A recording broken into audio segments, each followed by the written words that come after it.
Hey guys, welcome back. We found ourselves back on Reddit here. We're going to see what kind of advice shows up and also any kind of interesting little tidbits that we come across in our travels. So this is pretty cool. It's more the post that's cool, but I did not realize this. I don't think I've heard anyone say it, but the new unknown V-star, the unknown spell out V-star on there. So that's pretty cool. We got a VSTAR. Or as somebody points out below, it's rats V backwards. So that's pretty cool. I like little hidden fun stuff like that. We have what is from a now deleted user, go figure, who says, got this minor misprint for $3 on an auction. If anyone can't tell, this is definitely not a misprint. This is someone put acetone on the card and wiped it. So all this smudgy stuff that's going on, typically the black ink will stay on there the longest. Eventually, if you rub enough acetone on it, that'll leave too. But we have an acetone job here. There's somewhat of a meme going around. Every time someone posts an error, there's an error or the like. People like to joke about how it's acetone, but this is just actually acetone here. This is a poor base set Hitmonchan. They got destroyed by whoever thought it was a good idea to rub some acetone on it. But I think everyone caught on pretty quick to this. We have Anime Dude 83 saying, "Wait, I thought this was a joke. You legit thought this was a misprint? Same. LOL. XD." Hop deleted their account. Crying face. RIP. We got a chain of Fs. Very nice. You got a shame he deleted it, but at least he didn't get ripped off too badly. That would have been awful if he said he got it for like $100. So you gotta be a little bit aware here of what's going on. Sometimes people are posting stuff on here to try and trick people into thinking it's a real card, seeing if they can bait any offers on it. Clearly, Reddit is not buying it, so applaud them on that. And this is kind of the worrying part here, and this is kind of the dead giveaway that they deleted their account because they're selling it. They're trying to rip somebody else off. So what seems like somebody that got ripped off in the beginning, or they got duped or looped, they're the dupest here. They are the dupest. We have that they're selling it, and their listing's at $43 right now. So it looks like they're trying to make $40. If it wasn't them that actually created it from the beginning, you should have just left the card without the acetone on it. But people are terrible. People can be absolutely terrible. And if you're scamming people, I hope you get scammed in the butt even harder. Hopefully, nobody will be stupid enough to bid on it. Did he delete his account, or did Missing No delete him? Both Lamau, he's stuck on Cinnabar Island still, LOL. So here, people think they can go on Reddit and try to trick idiots into scamming them, but I would say 75% of the Pokemon community on Reddit knows their stuff. So I think this should be blatantly obvious, but you never know. I get people that ask me about fake booster boxes and stuff all the time that are painfully fake. Like, all you have to do is look up an image of whatever they should look like. Same with cards. A lot of the other stuff, it should be obvious. Do your homework. I'm glad, or hopefully no one gets scammed with this stuff, but you know someone's buying it. If you got tricksters out there that are gonna scam people. There's not really any way around it, but when you see them scamming people, make sure you shame them for it a little bit. Give them a little taste. Give them a little taste. Make sure you let everyone know wherever they're posting. If you need to reply with a comment, if you need to report the listing, whatever you need to do, so that a few less people out there get ripped off. All right, we have a post. This is like a weird thing. I was just on the r/Pokemon TCG page, and right up at the top we had a couple like vending machine posts. So I don't know if that was coincidence or if that's just the current discussion right now, but this person, Focusrite, says, I own a Pokemon TCG vending machine setup and questions and comments. This is kind of interesting. So they have like stickers, different like normal, like probably like bulk cards, and then we have like an ultra rare kind of slot. I mean, as long as it's somewhat fair, I think it's cool. It's a cool little thing. As a kid, you probably want to try them out. It's either that or like candy or other little junky figurines and stuff like that. So as long as you're not like just pillaging people for like pull rates and whatever, and as long as the price is according, is at least reasonable for what's in there, I don't see anything wrong with it. But where I do see something wrong with it is this post here by Earth Puma 120, who says, recently moved out to Texas over a month ago and just encountered this Pokemon card vending machine. So there's an issue here, because everything in this vending machine is fake. These are fake cards. It should be very obvious. All these Chinese fake cards, they always have there's no texture. They're just like the really shiny backgrounds here, where there should be texture, because they can't bother to put the texture on it.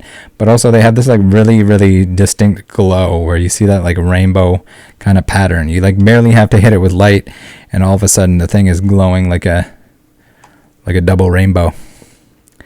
But yeah, it's kind of a shame that someone's doing this, and this isn't right, because there's probably some kid pumping money into this thing. They're going to bring these to school. They're going to trade them with other kids. Kids are going to get ripped off for the real cards.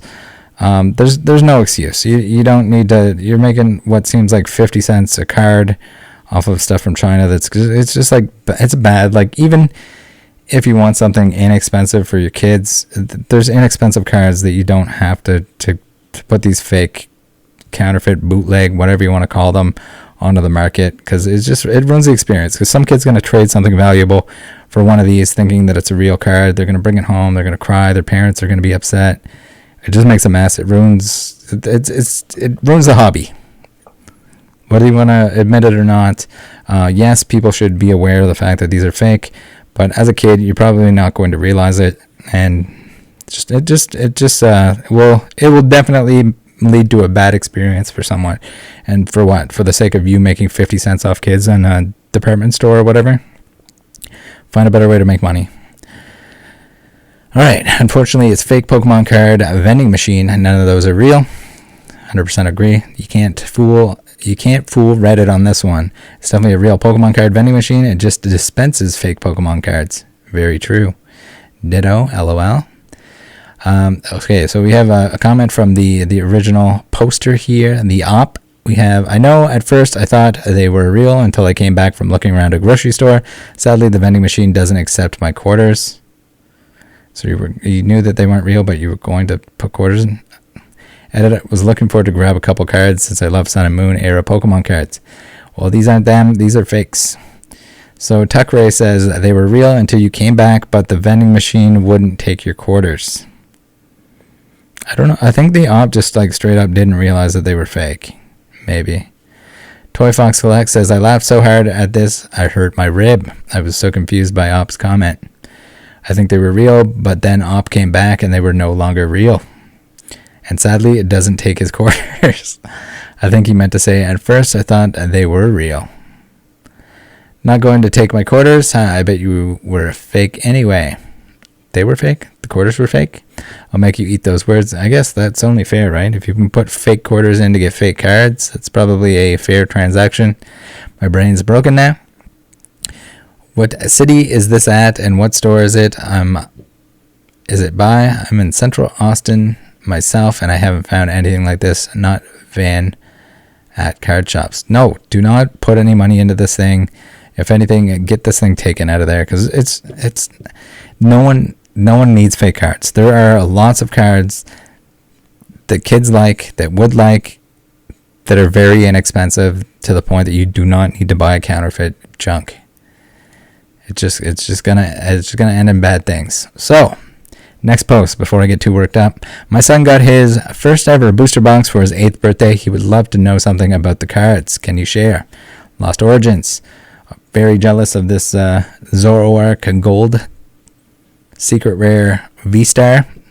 I didn't pull one myself yet. Not sure if I ever will. But that looks like a pretty good box here. We got Whittle Mama, I guess, is the one posting this. You got some good cards here. That Pikachu V, really awesome, very sought after. The Trainer Gallery one. This guy right here. That's definitely a winner. The Zoroark, definitely a winner. You got a rainbow. Unfortunately, it's the Magnezone. If it was the Zoroark or the Giratina, would have been a little bit more value there in terms of monetary gain, whatever you want to call it. Whether or not those drop in price later when it's less playable, probably. But yeah, it looks pretty good. We got the VMAX here. Return it as VMAX. Trainer gallery. That is a pretty good box. I mean, it wasn't like a home run. You got the Pikachu and the Charizard, both the two most sought after of the character rares here. You did pretty good. Giratina V was quite expensive. Again, playability reasons. All right, so we have an extremely long comment here. I guess we'll read it. Lots to unpack here, but I'll do my best. Each pack has a reverse holo slot and a rare slot. Reverse holos are the cards that have regular pictures, but holo on pretty much the rest of the card. In this set, the reverse holo slot can also be taken up by a Radiant card like the Steelix and the Hisuian Sneasler, or a Trainer Gallery card at the bottom 3 cards. The Pikachu V and the Eternatus VMAX. You can tell if a card is from the Trainer Gallery because at the bottom left corner it will say TG number out of TG number. In the rare slot, I would say that the rarities from most to least common are as follows: non-holo, holo, V, non-textured, VMAX V-Star has texture, full art V card with Pokemon on an abstract background, or a trainer card has texture, secret rare, gold card or rainbow card has texture, and number of card is above the normal set number on the bottom left of the card. And altered have texture, shows the Pokemon in some sort of scene normally. If you care about worth, the factors are generally determined. This are the rarity, how cool the cards looks, and how popular the Pokemon or character is with the fan base. You can always look up the card to see what the current value of it is. I would agree. Just if you're real lazy, you want an easy approximate, just go on to Troll and Toad, type in the Pokemon name, the set number or the Pokemon the card number out of set number, and it'll come up. This was definitely a nice box he got, especially with the 2 secret rares, Gold Hisuian Zoroark V-Star and Rainbow Magnezone V-Star. Well, I'd say the Magnezone V-Star is probably worth a whole lot less than some of the other stuff there. While pulls technically aren't guaranteed, with a booster box, you're more than likely to get at least decent cards, and they're cheaper per pack than buying individual packs. And I absolutely second the person who said to buy sleeves for the cards. Keep the ones that are important to him, and you protected. Yeah, get some sleeves, get a binder. Good practice. I mean, kids are gonna beat up on their cards a little bit anyway, depending on their age. But if you can kind of teach them to at least take care of them to the extent that they don't just totally get destroyed, then they'll at least have something when they're older. And that's the thing too. Maybe even some of the most expensive cards, maybe keep them up out somewhere in a binder that they're not bringing to school, that they're not dispersing all over the place or rubbing in the dirt. But at the end of the day, as long as they're having fun, as long as they enjoy the stuff, then that's all that really matters. We used to carry ours all around, all over the place, did the trades, pretended we knew how to play the game, everything else, and it was a great time as a kid. All right, last article here. My kids earn packs for doing their chores each week. My 8-year-old did pretty well this week with one of his pulls. Pretty good reward for a week's work. Totally agree. I remember this as a kid. We didn't get like an abundance of packs, and everyone always is like, yeah, like save some product for the kids. The kids need mass product, or I got my kids 69 booster boxes. As a kid, just to open a few packs is fun. To get the cards that you like, to trade with your friends, everything else. That's the experience. You don't necessarily need to open the entire set, anything like that. At this point in time, it's not even possible to complete the set as a kid, short of just getting a huge bankroll from your parents or something. But this is what it comes down to. This is cool. And as a kid, when you pull something like this, yes, this is one that shouldn't go to school in the binder when it's at that kind of value. But as a kid, this would be cool. That'd be a cool memory. If you and your kid, you open this bad boy, they got to be excited. Cool card, cool Pokemon, ridiculous value. This has got to be like the equivalent of pulling the Charizard, right? For this set, like the base set Charizard. I guess this would be worth more than the base set Charizard when it came out, but I would imagine probably a lot of the same feelings and memories going into that. That's pretty much it for today. That's it for Reddit. Thanks for tuning in, guys. I will see you next time. I hope you join the Discord if you haven't already. Come hang out. Great spot to show off your stuff, to hang out, see all the new cool things that are going on, bounce ideas off each other. See ya.